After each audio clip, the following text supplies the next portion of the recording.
Hallo Leute, das ist ein Original Panini Pack, das ist noch nicht geöffnet.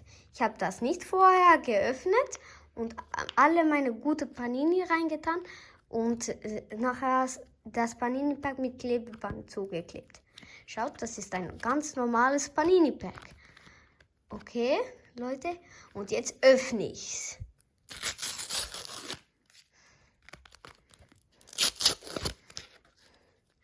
Kimmich Joshua, mega geil. Van Dijk. Oh mein Gott, Florian Wirtz, das wird nur noch besser. Hakimi, mega gute Karten.